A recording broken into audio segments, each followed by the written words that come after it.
I was halfway through my dinner when the waitress handed me the check. At first, I thought she'd made a mistake because there wasn't a total, just a short handwritten note.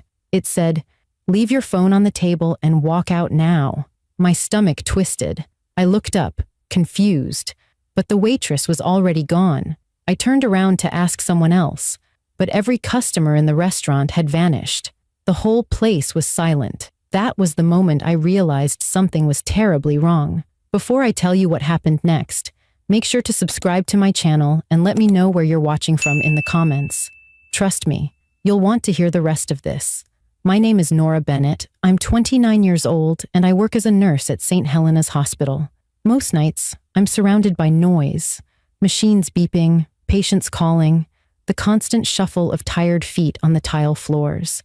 But that night, all I wanted was quiet. I had just finished a double shift that felt endless. We lost a patient, and even though I did everything I could, the weight of it sat heavy in my chest. I didn't want to go home yet. My apartment always felt too empty after nights like that. So I stopped by Willow Creek Diner, a small restaurant I'd been visiting for years. It was the kind of place that felt safe, familiar waitresses, old photos on the walls, and that warm smell of pancakes and coffee even late at night. When I walked in, the bell above the door jingled softly. A few couples were still eating. There was a man reading a newspaper by the window and a group of teenagers laughing quietly near the counter. The waitress, a young woman with auburn hair tied back in a ponytail, greeted me with a tired smile. Her name tag read, Allison. "Long day?" she asked as she poured me a cup of coffee. "You could say that," I said with a small laugh. "I think my legs forgot how to sit." She smiled again, this time more gently. "Well, sit as long as you need. We're open all night." I ordered a simple meal, pancakes, eggs, and hash browns, the kind of food that tastes like comfort. For a while, I just sat there, scrolling through my phone, trying not to think about the hospital. The diner music was soft, the coffee was warm, and everything felt normal. But after a few minutes, I noticed something strange. The laughter from the teenagers stopped. When I looked up, their booth was empty. The man with the newspaper was gone too. Even the hum of conversation that usually filled the diner had faded away. Allison was still behind the counter, her back to me, staring toward the kitchen. I tried to ignore it. Maybe the night shift was ending, or people had just left quietly. Still, something about the silence didn't feel right. When I finished eating, Allison walked over with my check. Her hands were shaking slightly. She set the folded bill on the table and whispered, almost too quietly to hear, "Thank you for coming in tonight." Then, she turned and walked straight into the kitchen. I frowned. That was strange. I hadn't even paid yet. I reached for the check, opening it slowly. Inside, written in neat but rushed handwriting, were 6 words that made my heart skip. "Leave your phone on the table and walk out now." At first, I just stared at it. My brain tried to come up with any logical reason. Maybe it was a prank or some kind of mistake. But when I glanced up, my stomach dropped. Every seat in the restaurant was empty. The door to the kitchen was slightly open, and the only sound left was the faint buzz of the overhead light. The warmth that used to fill the diner was gone. The air felt heavier, colder. I gripped the note in my hand, my heart pounding so hard I could hear it in my ears. Something inside me whispered that if I stayed even one more second, I might regret it forever. I sat frozen in my booth, staring at the note. The words, "Leave your phone on the table and walk out now," burned into my mind. The longer I looked at it, the more uneasy I felt. My first thought was that it had to be some kind of joke. Maybe Allison was messing around, or maybe someone left the wrong check by accident. But deep down, something in my gut told me this wasn't a mistake. The diner had gone completely silent. No clinking dishes, no low chatter from other tables, no faint hum from the jukebox that was always playing near the counter. It felt like the air itself had stopped moving. I turned in my seat, expecting to see another customer, but every booth and stool was empty. Coffee cups still sat half full, plates with unfinished food remained on tables, and one chair near the window was tipped slightly to the side like someone had stood up in a hurry. The air felt colder than before, thick with something I couldn't explain. "Allison?" I called out, my voice trembling slightly. No answer. I tried again, louder. "Hello? Is anyone here?" The only response I got was the faint flicker of one of the fluorescent lights above me. I could hear my own heartbeat, steady but fast, echoing in my ears. I stood up slowly and looked at my phone. My first instinct was to call my brother, Ryan. He'd probably laugh and tell me I was overreacting, but hearing his voice would have helped me feel grounded. I unlocked the screen and started to dial his number when something strange happened. The phone froze for a second and then went completely black. I pressed the power button again and again, but it wouldn't turn on. Then, for just a split second, white text flashed across the dark screen. It said, "Don't look up."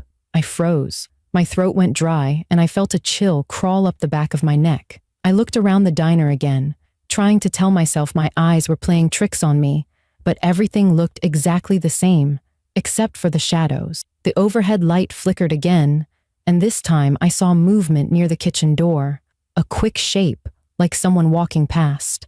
I took a shaky step backward. "Allison?" My voice cracked. Still no answer. I forced myself to walk toward the counter, clutching my purse tight against my side. The sound of my footsteps on the tile echoed through the empty diner. When I reached the counter, I could see part of the kitchen through the small window in the swinging door. There was a figure standing inside, motionless, head bowed, as if staring at the floor. "Hey," I said, trying to sound calm. "I just want to pay and leave." The figure didn't move. I squinted, trying to see better, but the flickering light made everything harder to make out. Finally, I stepped closer. The figure lifted its head slowly. It was Allison. Her eyes were wide and glassy, her mouth slightly open like she wanted to say something, but couldn't. "Allison?" I whispered. "Are you okay?" Her lips moved soundlessly for a moment before she shook her head. Then she lifted one trembling hand and pointed behind me. Every hair on my neck stood up. I turned around slowly. The booths were still empty, but something felt different. The air felt thicker, heavier. I could feel a vibration under my feet, faint but steady, like a low hum or static current running through the floor. Then, out of the corner of my eye, I saw a reflection in the stainless steel napkin holder on the counter. Something tall, moving along the ceiling, its limbs too long and thin to be human. I didn't think. I just dropped my phone onto the table like the note said, grabbed my car keys, and started backing toward the door. But as I reached the entrance, the lights flickered off again, plunging the diner into total darkness. I could hear something dragging across the floor, slow and heavy, coming closer. My breath came fast and shallow. I tried to find the door handle, fumbling in the dark. Then I heard a whisper, close to my ear, so close I could feel the warmth of it. "You shouldn't have looked." I spun around, my heart slamming against my ribs, but there was no one there. I could barely see anything except faint outlines from the dim emergency exit light above the door. My hands shook as I turned the knob and shoved the door open. Cold night air hit my face, and I stumbled out onto the empty street. The world outside was eerily still.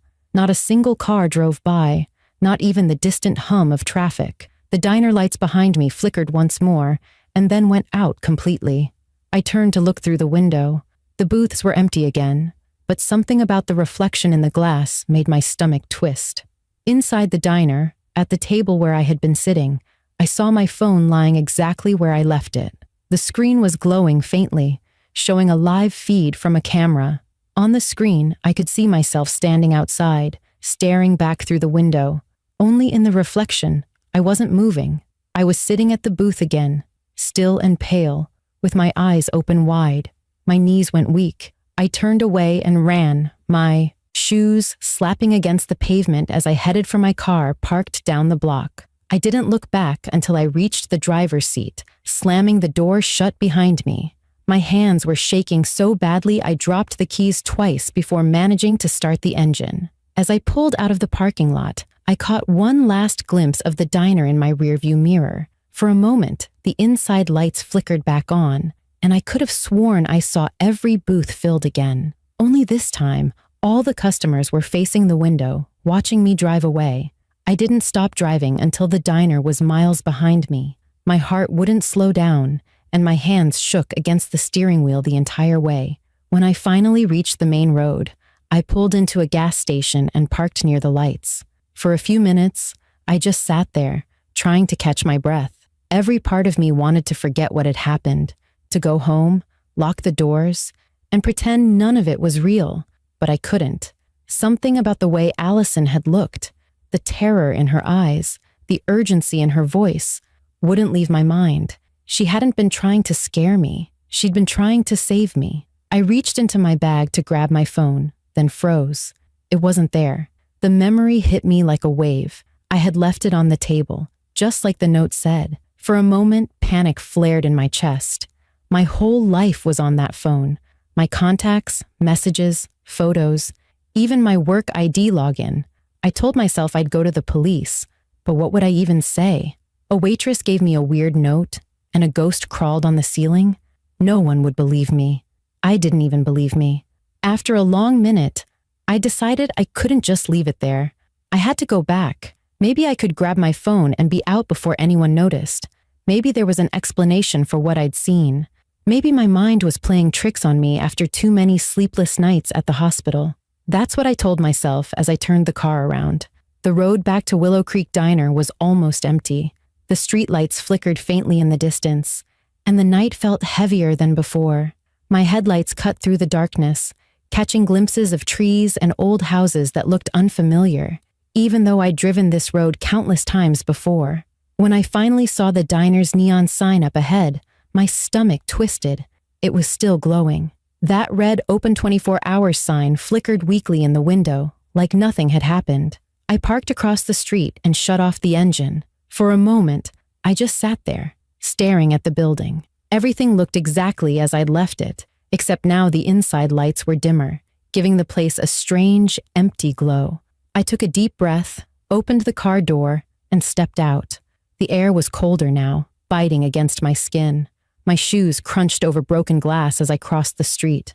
The front door was unlocked. The bell above it gave a soft jingle as I pushed it open. Inside, the smell of coffee and fried food still lingered faintly, but there was another smell now too, something metallic, like rust or blood. The booths were all empty, but there were plates on every table again, the same food as before: pancakes, eggs, half-drunk cups of coffee, steam still rising from some of them. I moved carefully toward my old booth, my pulse thudding in my ears. My phone was still there, right where I'd left it. The screen was black. I reached out slowly, grabbed it, and turned it over in my hand. The moment my skin touched the glass, the screen lit up. A message flashed. "Welcome back, Nora." My stomach dropped. I backed away, staring at the phone as the camera light turned on by itself. I could see my own reflection in the dark screen, but behind me, something shifted. A faint shadow passed across the booths. I spun around. Nothing, just still air. I turned back toward the counter, trying to see if Allison was there. The kitchen door was slightly open again, swinging softly like before. I hesitated, then walked toward it, gripping my phone like a weapon even though I knew it wouldn't help. I pushed the door open slowly and peered inside. The kitchen was dark, except for a faint light flickering near the back. The same metallic smell was stronger here. On the floor, there were streaks of something dark leading toward the walk-in freezer. I called out quietly, "Allison?" My voice echoed in the cold air. No answer. I took a few cautious steps inside.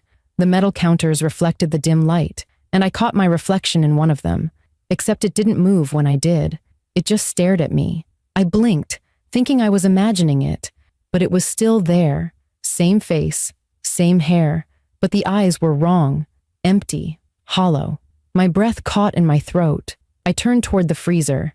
The door was slightly open, and cold air poured out. Something inside the darkness moved. I heard a soft whisper, so faint I thought it might have been in my head, saying my name. "Nora." I stepped closer, my hand trembling as I reached for the handle. The whisper grew louder, overlapping itself like it was coming from more than one voice. "Nora, leave. Leave before they see you." Suddenly, a hand shot out from the freezer and grabbed my wrist. I screamed, trying to pull away, but the grip was ice cold and strong. I looked down and saw Allison's face, pale, terrified, her lips trembling. "Run!" she whispered. "They're coming." The lights in the kitchen flickered violently, and I saw shapes moving behind her in the darkness. Dozens of faces, all identical to hers. Their eyes glowed faintly as they turned toward me. Allison yanked me forward, shoving me toward the door. "Go! Now!" I stumbled backward, tripping over a fallen stool. My phone hit the floor and slid across the tiles. I ran, crashing through the door and sprinting toward the exit. The bell above the diner door jingled again as I burst outside into the cold night air. When I reached my car, I turned back one last time. Through the diner window, I saw the figures crowding near the glass, their faces pressed against it, their mouths moving soundlessly. In the center of them, Allison stood still, watching me with tears streaming down her face. Then, all at once, the diner lights went out. I jumped into my car, started the engine, and sped away, not daring to look back again.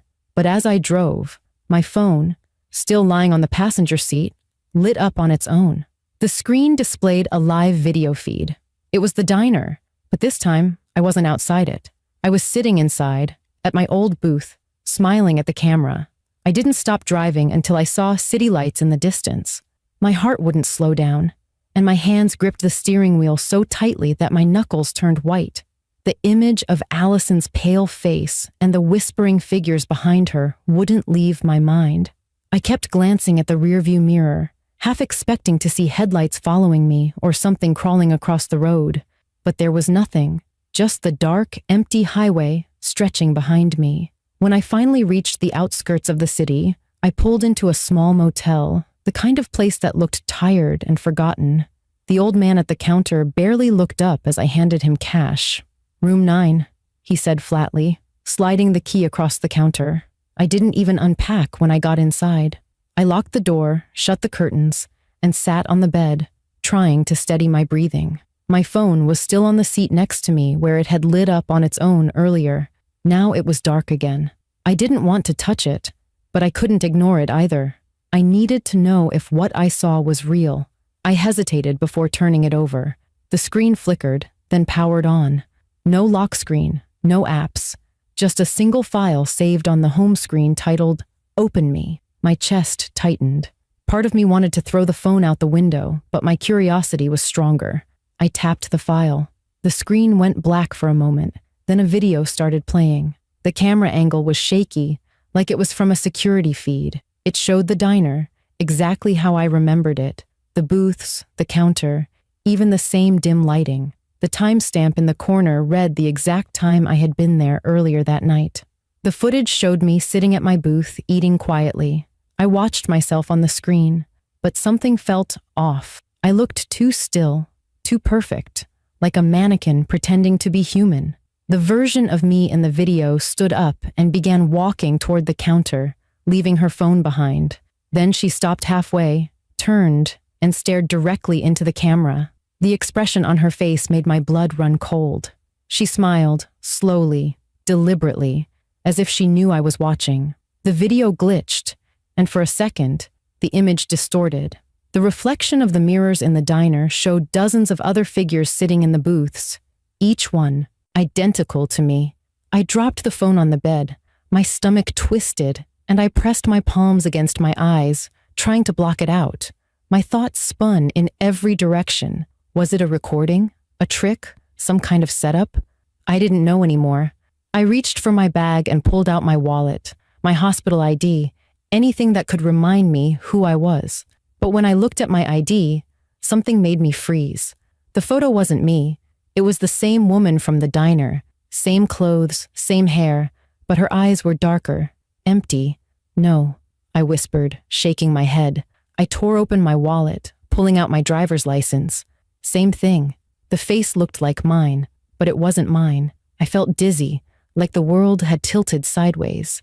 I stumbled toward the bathroom, flicked on the light, and stared into the mirror. My reflection looked normal at first, but then I noticed something strange. The small scar on my neck, the one I'd had since childhood, was gone. My reflection tilted its head slightly, just a half second too late to match my movement. My chest tightened. "This isn't real," I whispered. I pressed my hands against the sink, trying to steady myself, but then the light flickered, and the reflection smiled. I screamed and stumbled backward, knocking into the wall. The mirror cracked down the center, splitting my reflection in two. My phone started ringing from the bed. I didn't want to answer it, but I couldn't ignore it either. The screen showed a number I didn't recognize. No caller ID, just the word Willow. I pressed answer, my voice shaking.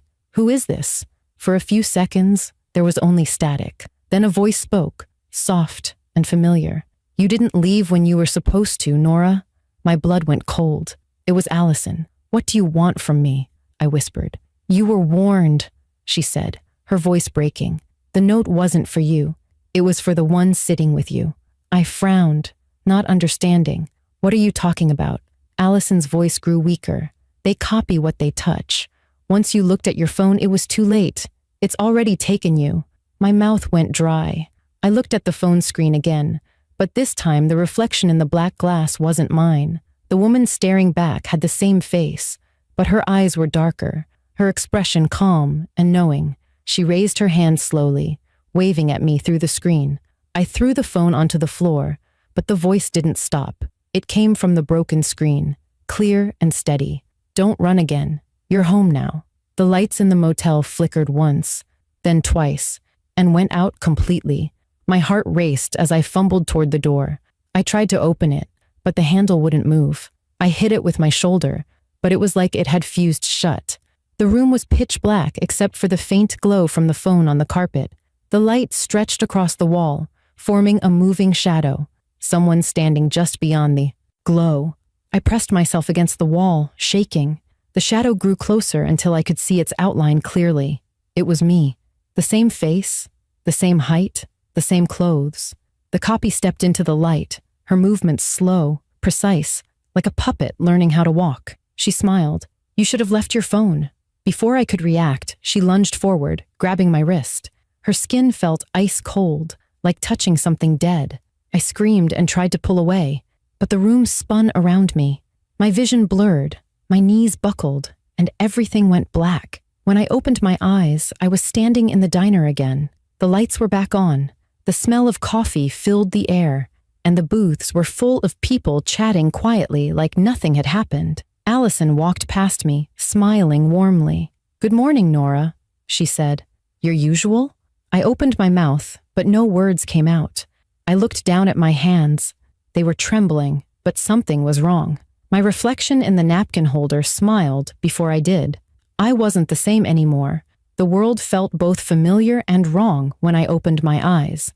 I was sitting in the same booth at Willow Creek Diner, the same one where this nightmare had started. The smell of coffee and buttered toast filled the air again. Soft music played from the old jukebox, and sunlight poured through the windows like nothing bad had ever happened. For a moment, I thought it was all a dream. Maybe I'd fallen asleep after work and imagined everything.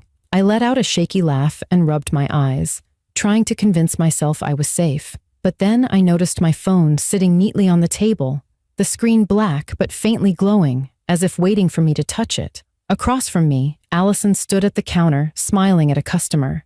Her face looked calm, peaceful even, but her eyes were empty. The same emptiness I'd seen in the reflection back at the motel. My smile faded. Something wasn't right. I looked around the diner more carefully. Every customer sat perfectly still. None of them spoke, though their mouths moved like they were pretending to have conversations. Their coffee cups were all placed at the same angle, their hands moving in identical rhythms. One woman stirred her drink in slow circles, over and over, never stopping. My heart began to race. I stood up quickly, nearly knocking my phone off the table. "Allison?" My voice cracked. She turned toward me with that same pleasant smile. "Sit down, Nora. You haven't finished your breakfast." I need to leave," I said, taking a step back. Her tone softened, but her eyes didn't change. "You already did." The words froze me in place. I stared at her, trying to understand what she meant. "What are you talking about?" She gestured toward the window. "Go ahead. Look outside." I turned slowly. The parking lot beyond the glass shimmered faintly, like a mirage. Cars sat in perfect rows, unmoving. The trees beyond them didn't sway, even though I could hear the faint sound of wind. And then I noticed something worse. My own car was still parked out front, the driver's door hanging open, my bag on the seat. I whispered, "That's not possible." Allison walked closer, her footsteps silent on the tile. "You were supposed to leave your phone, Nora, but you took it. You tried to run." My chest tightened. "So what happens now?" She smiled sadly. "You're part of it now." The lights in the diner flickered, and for a moment everything shifted. The air grew heavy, and the warm colors drained from the room. The customers' faces blurred, their skin paling into something gray and lifeless. Their mouths still moved, but now I could hear faint whispers spilling from them. My name, over and over again. "Nora, Nora, Nora." I backed away until my legs hit the edge of the booth. My phone buzzed on the table, vibrating steadily. Against every instinct screaming in my head, I picked it up. The screen lit up with a live video feed, the same angle as before, showing the diner. Only this time it wasn't focused on me. It showed Allison standing by the counter, smiling at someone just off screen. Then the camera panned slightly, and I saw myself sitting at the booth, staring down at my phone. My hands started to shake as I realized I was watching myself from outside my own body. I whispered, "This isn't real. This can't be real." Allison leaned closer, her voice soft like she was comforting a child. "You're in the loop now. You sit, you eat, you stay. That's what we all do here." I turned toward her, tears stinging my eyes. "Why me?"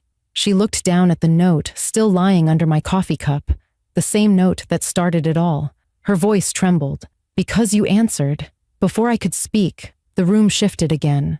The walls seemed to pulse like they were breathing, the air thick with a low hum that made my bones ache. The faces of the customers twisted, stretching into shapes that barely looked human. The light bulbs above us flickered red, and Allison's voice echoed strangely, splitting into layers. "It's easier if you stop fighting it."